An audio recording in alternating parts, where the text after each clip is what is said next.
Holy shit, box my nuts and call me box nuts because I had to read Assassin's Apprentice because my friend told me to, and so did the entire fucking internet. Boy, that was the most exciting, boring ass epic fantasy book I've ever read in my life. I don't understand how people can love a book so much and yet no one can remember anything they read when they read it because you're constantly falling asleep while you read it. So basically, the story is you have this tragic orphan Oliver Twist like character named Fitz.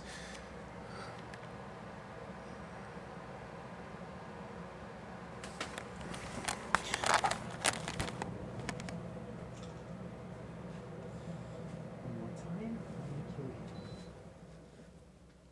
I haven't been funny since 1986. Sorry about that. So basically, this is a 435-page slog with a few really interesting parts. Basically, you have this orphan Oliver Twist-like tragic character by the name of Fitz, who has a magic ability to talk to animals, who is rumored to be the bastard son of the king, who nonetheless has some sort of connection to the courtly affairs of this tightly knit royal household in this castle that oversees this little kingdom that's being constant, and this island that's just part of larger islands that you can see the mist in your mind. There's just mist everywhere for some reason, and that's a pretty good quality. So basically, it's being attacked and invaded by these demonic pirate like people called the, oh, I forgot what they're called because their name wasn't that memorable. I think they're called the Forged, and basically they capture villagers on the coastal towns and torture them to death and make them more like the Forged. So they're like this really intense threat, and that was a pretty good part of the book. It made it sort of intense, and basically,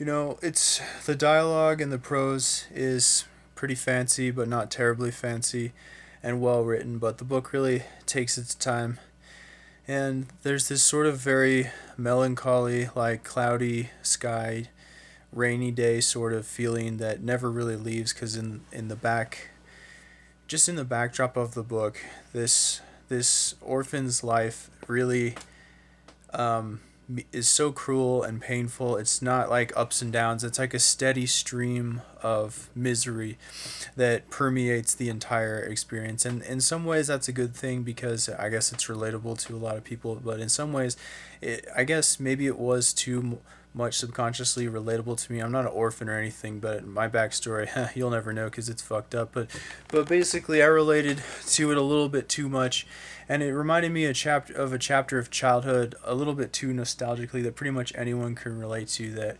we kind of often take for granted the fact that it's kind of good that it becomes over, and essentially it's something that you don't necessarily want to remember. The sort of stuff that haunts your dreams in your old childhood home's attic, of that horrible thing you saw or did when you take too much melatonin and have weird nightmares.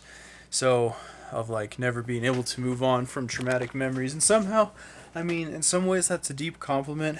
I mean, but this book kind of rubbed me wrong in certain ways because it's, in so many ways, it represents and has so many aspects of things I genuinely love, tropes that I genuinely love, but told in a way that it just is close enough to how I would want to tell it, but not totally, in the stuff it concerns itself with, and the sort of lack of moral conscience of the main character being trained to be an assassin who never develops a sort of empathy for people and just goes along with, he doesn't have any actual power, intellectual discernment ability. He doesn't take accountability for any of the things he does. He's just kind of a tool, and literally like a tool in so many ways, and just kind of like not the most likable of protagonists. He doesn't really have much of a moral conscience because he never really developed any empathy because he's never particularly wanted by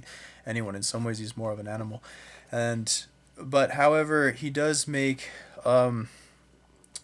very close friends with Jade and Burrick and Nosy and that other dog and his one girlfriend, and basically those relationships reveal his gradual emerging humanity in ways that show a lot of love, and then his rivalry with his sadistic teacher whose motives don't entirely make sense and sort of feels like you're reading an outline or a script sometimes like you're reading a story and it just hard to get into because it's so generic in terms of tropes.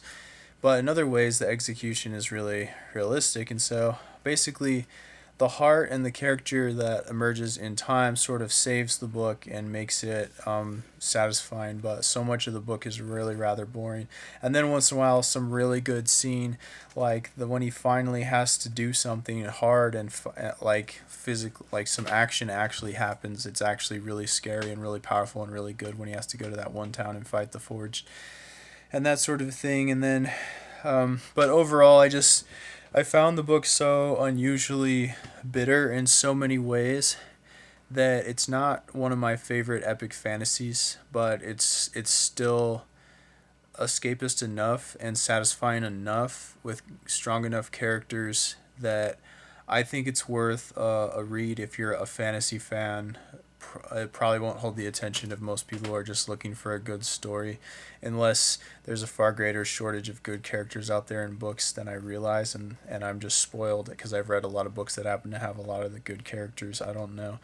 I've only read a few hundred books in my life at this point, so basically Assassin's Apprentice, I think it's slightly overrated. I don't think it's as essential of a classic fantasy read that a lot of people and a huge body of fans say that it is, because it's a pretty popular book series, although I've heard that it gets better as time goes on.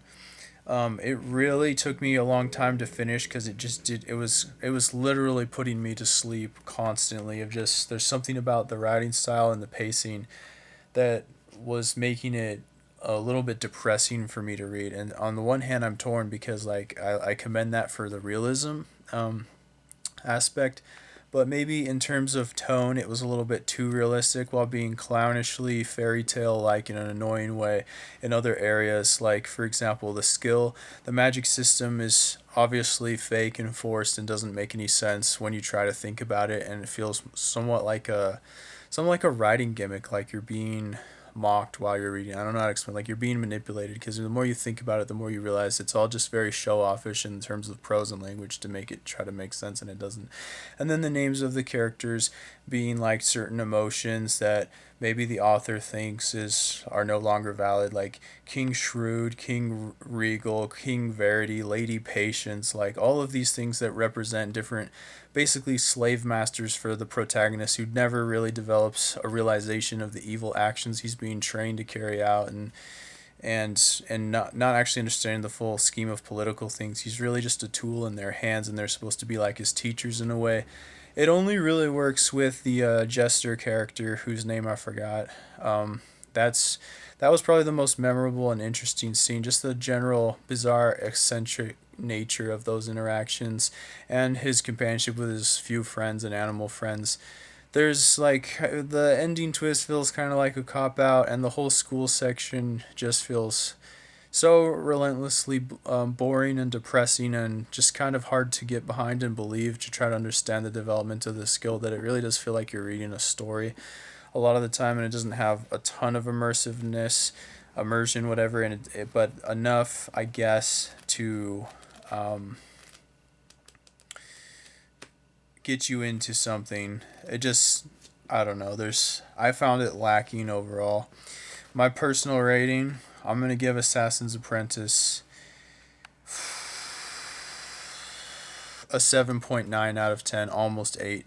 Basically, for like the good aspects make up for the bad aspects. I think it's reading at least once. I don't think there's a lot of rereadability about it.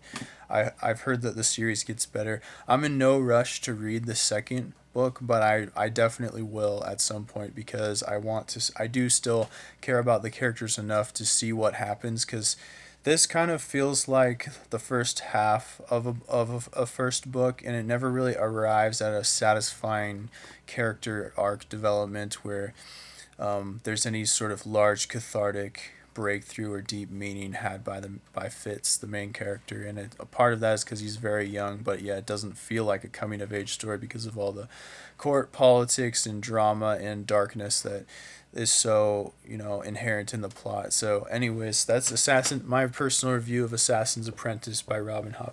Not bad.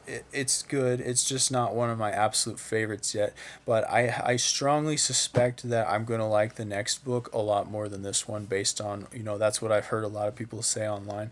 So I'll definitely will tell you my thoughts on that when I eventually get around to reading it. It could be years from now, but hopefully won't. I, for all I know, I'm gonna like it more and more with each one, and then want to read the next trilogies, like the series, which I've heard. I've heard that this is the worst of all of Hobb's books, and they just get better and better and better. So I'm looking forward to that. Um, yeah, Assassin's Apprentice by Robin Hobb. If you're a fantasy fan, it's worth reading once. Peace.